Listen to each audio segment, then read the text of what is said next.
अस्सलाम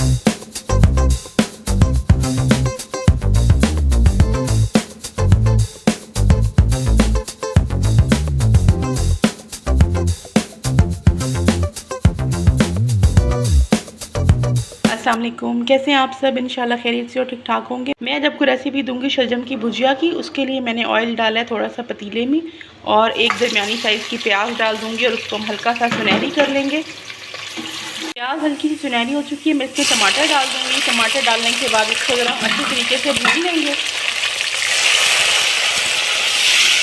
ये टमाटर ज़रा भून चुके हैं, मैं इसमें थोड़ा सा पानी डालती हूँ और साथ ही मैं इसमें शामिल करूँगी सूखे मसाले। सूखे मसाले बहुत सादा से हैं, इसके बीच में ये शामिल कर देते हैं और साथ ही इसको अच्छे तरीके से भून लेंगे। लहसुन अदरक इसमें शामिल नहीं करेंगे हम। इसका मसाला अच्छे से भून जाए। इसका मसाला अच्छे से भून चुका है, मैं इसमें शामिल करूँगी 1 किलो शलजम जो मैंने बारीक बारीक काट के रखे हुए हैं। ये देखिए मैं इसमें शलजम शामिल कर रही हूँ। शलजम डालने के बाद अब इसको ज़रा सा 1-2 मिनट के लिए अच्छे से भून लें। ये बहुत ही झटपट और मज़ेदार सी सब्ज़ी होती है, इस मौसम में बहुत अच्छी लगती है। इसके बीच में आप 1 गिलास पानी डाल के इसको दम पर ठहरा दें गलने के लिए। मैंने इसमें 1 गिलास पानी डाल दिया, इसको ढक्कन ढक के मैं गलने के लिए ठहरा दूँगी।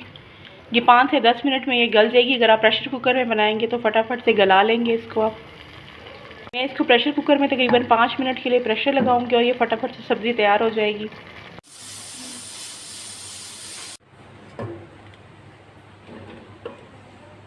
ये बड़े अच्छे तरीके से गल चुकी हैं, सब्ज़ी अच्छे से गल चुकी है। इसको या तो आप चमचे की मदद से इस तरह से तोड़ लें या आप इस तरह से कर सकते हैं, जो इसका इंतहाई आसान और बेहतरीन तरीका है पोटैटो मैशर, उसको लेके आप इस तरह से कर देंगे। इसकी बहुत ही अच्छी सी भुजिया बन जाएगी। अमूमन ये भुजिया ही खाई जाती है। इसके टुकड़े जो है ना वो गोश्त या चिकन के साथ अगर आप बनाएं तो बहुत अच्छे लगते हैं। ये देखें, इसको इस तरह से मैश कर लें थोड़ा सा। की भुजिया बिल्कुल बन के तैयार हो चुकी है। इसको मैं 1 से 2 मिनट के लिए मज़ीद भून लूँगी। सालन अच्छे से भून चुकी है, मैं इसमें शामिल करूँगी हरा धनिया। हरा धनिया आप इसमें ढेर सारा शामिल करें, इससे इसकी खुशबू बहुत मज़ेदार आती है।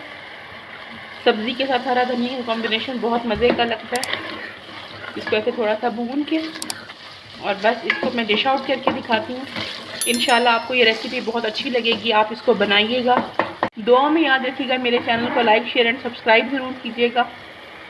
मैं आपसे अपनी किसी नई और झटपट रेसिपी के साथ मिलूँगी, तब तक के लिए अल्लाह हाफ़िज़।